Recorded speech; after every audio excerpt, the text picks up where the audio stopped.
اس کے بارے میں جانتا کون تھا؟ یا تو وہ رب جانتا تھا، رب کے سوا کوئی نہ جانتا تھا،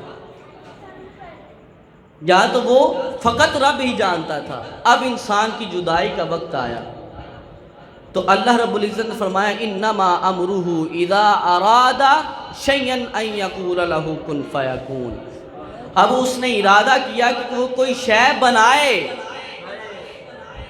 وہ شے کیا ہے کہ جس کو وہ بنانا چاہتا تھا، وہ شے اصل میں انسان تھا، جو وہ پہلے راز تھا، اب اس راز کو افشا کرنا تھا، اب اس راز کو تھوڑا واضح کرنا تھا، لوگوں کو بتانا تھا کہ وہ راز اب آنے والا ہے۔ گویا اللہ رب العزت نے اس راز کو جب افشا کیا تو اس نے فرمایا کن ہو جا فیکون، تو وہ ہو گیا۔ اب یہاں سے پہلے جدائی انسان کی ہوئی، پہلی جدائی۔ اب انسان اس کے بعد بنا کیا؟ اللہ رب العزت نے فرمایا یسألونک عن الروح قل الروح من امر ربی وما اوتیتم من العلم الا قلیلا۔ اللہ رب العزت نے فرمایا کہ اے محبوب وہ تجھ سے سوال کرتے ہیں، یسألونک عن الروح، وہ تجھ سے روح کے متعلق سوال کرتے ہیں، تو آپ فرما دیجئے قل الروح من امر ربی، کہ وہ جو روح ہے نا، جو دوسرا وجود ملا، پہلا کیا تھا؟ وجود سری، اللہ کا راز تھا، اب دوسرا وجود ملا وجود روحی، وہ سر اب روح میں تبدیل ہو گیا۔ اب یہ پہلی جدائی ہوئی۔ تو جب پوچھا کہ روح کیا ہے تو اللہ رب العزت نے فرمایا قل الروح من امر ربی، کہ اے محبوب فرما دیجئے یہ روح اللہ کے امر سے ہے۔ اب یہاں پہ اللہ رب العزت نے یہ نہیں فرمایا کہ قل الروح امر ربی، کہ یہ اللہ کا امر ہے، بلکہ فرمایا قل الروح من امر ربی، وہ اللہ کے امر سے ہے۔ تو پھر امر کیا ہے؟ تو پھر امر کیا ہے؟ روح کیا ہے؟ کس سے ہے؟ اللہ کے امر سے، اس کے حکم سے۔ تو وہ پھر امر کیا ہے؟ تو امر وہی راز ہے جہاں سے وہ چلا تھا، وجود سری سے چلا تھا، اس راز سے چلا تھا، وہی راز یہ امر ہے جو فقط وہی جانتا ہے۔ اس امر سے کیا ہوا کہ اللہ رب العزت نے روح بنائی، وجود روح بنائی، یعنی اس روحوں کا عالم جسے ہم عالم ارواح بھی کہتے ہیں۔ اور اس امر سے جو سب سے پہلی روح بنی وہ روح مصطفیٰ تھی، جس روح سے تمام کائنات کو تخلیق کیا گیا۔ پوری کائنات اس روح محمدی سے تقسیم ہوئی۔ حضور صلی اللہ علیہ وآلہ وسلم نے فرمایا اول ما خلق اللہ روحی، اور ایک اور حدیث میں فرمایا اول ما خلق اللہ نوری، کہ اللہ رب العزت نے سب سے پہلے جس نور کو تخلیق کیا وہ نور محمدی تھا، یعنی میری روح تھی یا میرا نور تھا۔ تو اللہ رب العزت نے پھر اس نور سے تمام کائنات کو بنایا۔ اب یہ انسان کا دوسرا وجود بنا۔ اب یہاں پہ اللہ رب العزت نے جب انسان کو تیسرا وجود دینا چاہا، اس سے پہلے اللہ رب العزت نے ایک اجلاس رکھا، تمام ارواحوں کو، روحوں کو اکٹھا کیا، اور اکٹھا کر کے اللہ رب العزت نے ان سب سے ایک وعدہ لیا۔ وہ وعدہ کیا تھا؟ اللہ رب العزت نے فرمایا وَإِذْ أَخَذَ رَبُّكَ مِنْ بَنِي آدَمَ مِنْ ظُهُورِهِمْ ذُرِّيَّاتِهِمْ وَأَشْهَدَهُمْ عَلَىٰ أَنفُسِهِمْ، اور پھر فرمایا أَلَسْتُ بِرَبِّكُمْ، اور قَالُوا بَلَىٰ۔ اب دیکھیں اللہ رب العزت نے جب روحوں کو اکٹھا کیا تو اکٹھا کر کے ایک وعدہ لیا۔ وہ وعدہ کیا تھا؟ وہ وعدہ یہ تھا کہ أَلَسْتُ بِرَبِّكُمْ، کہ کیا میں تمہارا رب نہیں؟ اس روحوں کے عالم میں کیا کہا؟ أَلَسْتُ بِرَبِّكُمْ، کہ کیا میں تمہارا رب نہیں؟ تو پھر ان سب ارواحوں نے، سب روحوں نے کیا جواب دیا؟ قالوا بلا، بے شک میرے مالک تو ہی ہمارا رب ہے۔ تو اللہ رب العزت نے یہاں پہ پھر فرمایا اشہدہم علی انفسہم، پھر تم سب اپنی جانوں پر گواہ ہو جاؤ۔ یہ جو وعدہ لیا ہے میں نے، جو تم نے کہا ہے قالوا بلا کہ بے شک مالک تو ہی ہمارا رب ہے، تو فرمایا کہ اب اے ارواح ان سب، تم سب اس وعدے پر خود ہی کیا ہو جاؤ؟ گواہ ہو جاؤ۔ اب اللہ رب العزت نے انہی ارواح میں سے چند روحیں کو اکٹھا کیا، ان کا پھر علیحدہ اجلاس بلایا۔ اب یہ دوسرا اجلاس تھا، اب یہ اجلاس وہ تھا جس میں محبوب کا وعدہ لینا تھا۔ پہلے اجلاس کیا تھا؟ عام تھا۔ اب اجلاس کیا ہوا؟ خاص ہوا، کیونکہ خاص کے لیے آنا تھا، خاص کے لیے وعدہ لینا تھا۔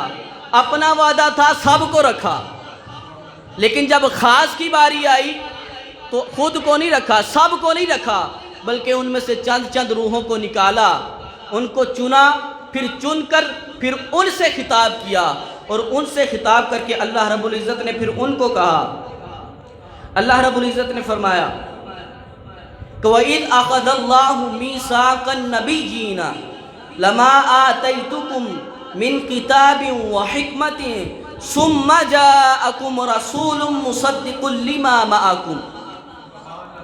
اب یہاں پہ اللہ رب العزت نے فرمایا کہ جب اللہ نے انبیاء سے پختہ عہد لیا، اور جب میں تمہیں کتاب اور حکمت عطا کروں گا، پھر تمہارے پاس وہ رسول عظیم بھیجوں گا، وہ رسول عظیم جب تمہارے پاس تشریف لائیں گے، جو ان کتابوں کی تصدیق کرنے والے ہوں گے جو تم کو دی، اور پھر فرمایا کہ وہ تمہارے ساتھ ہوگی، اور ضرور بالضرور تم نے ان پر ایمان لانا ہے۔ یعنی جب تمہاری دور نبوت ہو اور تمہارے دور نبوت میں وہ محبوب آ جائے، میرا محبوب آ جائے، تو تم نے کیا کرنا ہے؟ تم نے اپنا کلمہ چھوڑ کر اس کا کلمہ پڑھنا ہے، تم نے اپنا سب کچھ چھوڑ کر میرے محبوب کا سب کچھ مان لینا ہے۔ اب یہاں پہ گواہی کی بات آئی تو کہا ٹھیک ہے، وہاں پہ گواہ انسانوں کی جانیں خود بنی تھی، یہاں پہ میں خود گواہ بن جاتا ہوں۔ اب جہاں محبوب کی بات آئی تو کیا کہا کہ اب میں خود اب میں خود گواہ بن جاتا ہوں۔ یہ اپنے محبوب کی شان اللہ رب العزت نے بنائی۔ یہ انسان کا کون سا وجود تھا؟ وجود روحی۔ پہلا وجود کیا تھا؟ وجود سری، راز تھا۔ اب وجود روحی ہوا، اب ہم تیسرے وجود میں آئے۔ اللہ رب العزت نے فرمایا انی خالق بشرا من طین، فرمایا کہ بے شک میں مٹی سے ایک پیکرے بشریت پیدا کرنے والا ہوں، ایک بشر پیدا کرنے والا ہوں۔ اب اللہ رب العزت نے ایک بشر بنا دیا۔ اب وہ بشر تھا کیا؟ ایک مورتی، روح تو تھی نہیں، بشر تو بنا دیا، اس جسم کا ڈھانچہ تو بنا دیا، لیکن اب روح پھونکنی تھی۔ اب کیا کرنا تھا؟ اصل راز ڈالنا تھا، جو راز شروع سے چلا آ رہا ہے وہ راز اصل میں ڈالنا تھا، تو اس پتلے نے چلنا تھا نا۔ اللہ رب العزت نے فرمایا فَإِذَا سَوَّيْتُهُ وَنَفَخْتُ فِيهِ مِن رُوحِي، اور پھر جب میں اس کو درست کر لوں، یعنی بالکل پرفیکٹ بنا لوں، تو فرمایا وَنَفَخْتُ فِيهِ مِن رُوحِي، تو میں اس کے بدن میں اپنی روح پھونکوں گا۔ اس کے بدن میں کیا کروں گا؟ اپنی روح پھونکوں گا۔ پھر وہی سوال، وہ روح کیا ہے؟ جو روح انسان کے جسم میں پھونکی گئی یا اس وجود میں پھونکی گئی، وہ کیا ہے؟ وہ اصل میں وہی راز ہے جو شروع سے چلا آ رہا ہے۔ اس راز سے جدائی ہوئی تو عالم ارواح میں آئے، لیکن عالم ارواح میں اللہ رب العزت نے اس راز کا کچھ نہ کچھ چراغ اس روح میں ڈال دیا، لیکن قربت تھی تو پوچھا تھا نا الست بربکم، کیا میں تمہارا رب نہیں؟ اور ہم نے کہا تھا قالوا بلا، بے شک میرے مالک تو ہمارا رب ہے۔ اب جب اس جسم میں روح پھونک دی گئی، اب جدائی کامل ہو گئی۔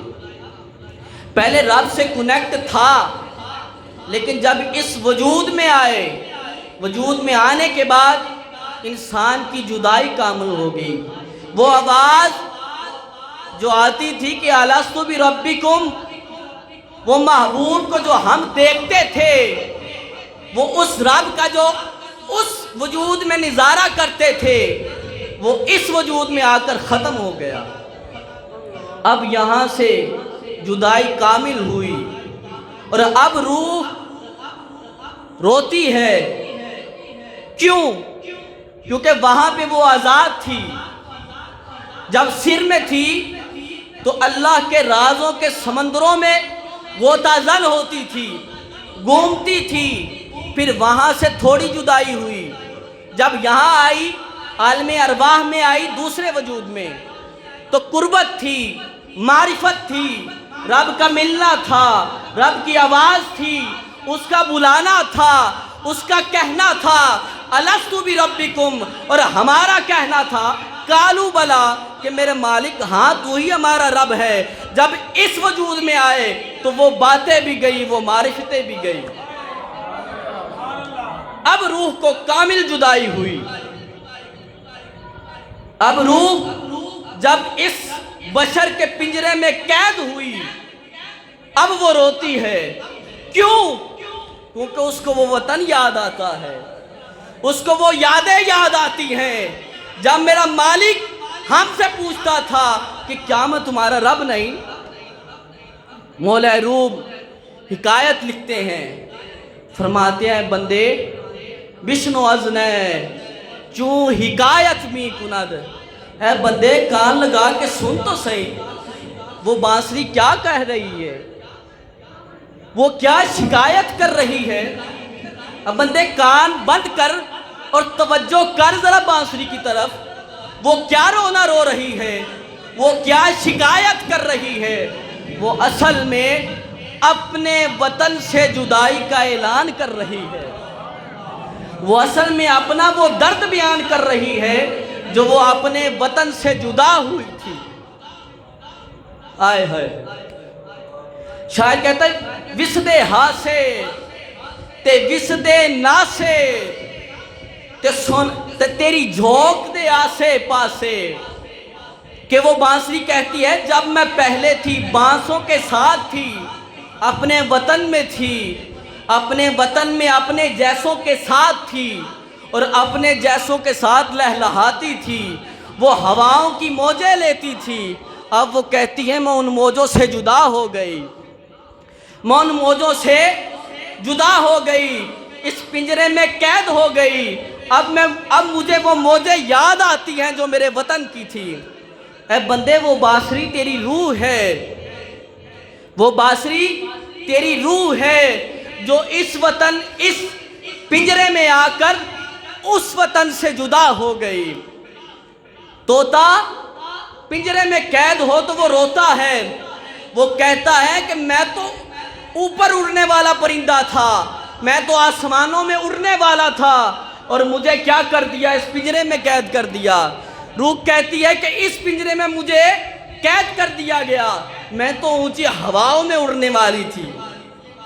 اس روح سے پوچھا گیا کہ روح تو روتی کیوں ہے، وجہ کیا ہے، بتا تو صحیح۔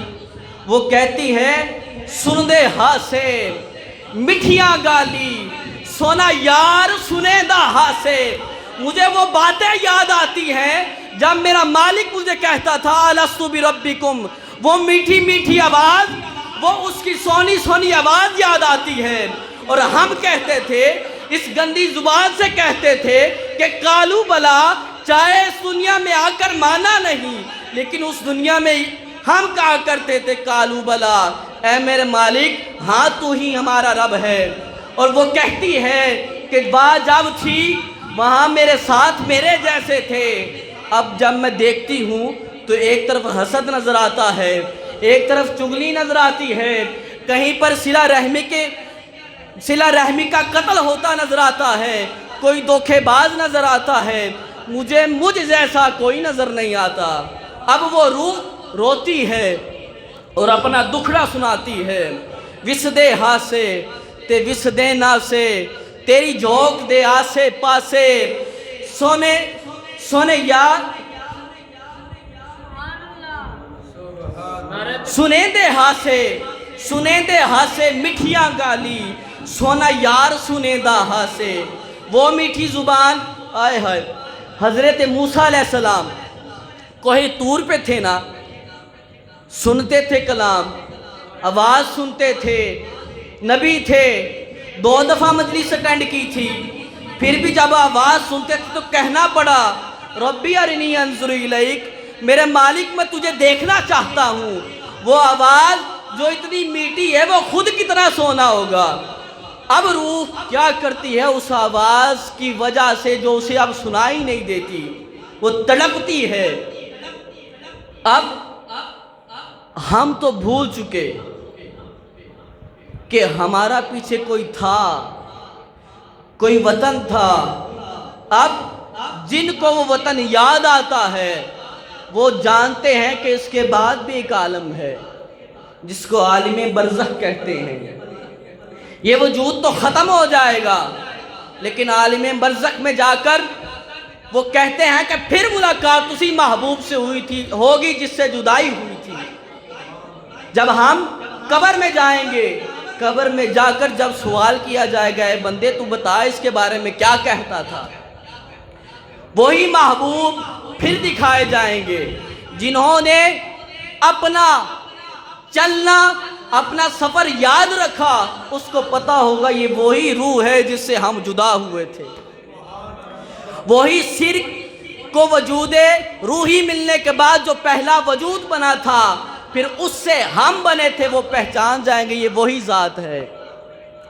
اسی لیے حضور صلی اللہ علیہ وسلم نے فرمایا کہ جب بندہ مومن مرتا ہے اور اس کی موت کا دن ہوتا ہے، وہ اس بندے کے لیے عید کا دن ہوتا ہے، وہ خوش ہوتا ہے کہ آج میری موت ہے۔ اس بندے کے لیے جس کو اپنا وطن یاد ہے، وہ اس دنیا کو فقط 4 دن کی دنیا مانتا ہے، اور جو اپنا وطن بھول گئے ہم کہاں سے چلے ہیں، وہ اس دنیا کو ہی سب کچھ مان لیتا ہے۔ اس کو نہ پھر آخرت نظر آتی ہے، نہ پھر دوبارہ مولا سے ملنے کا وہ وقت یاد آتا ہے کہ جب قیامت ہوگی وہ مولا پھر سامنے ہوگا، وہی جلوے پھر ہوں گے۔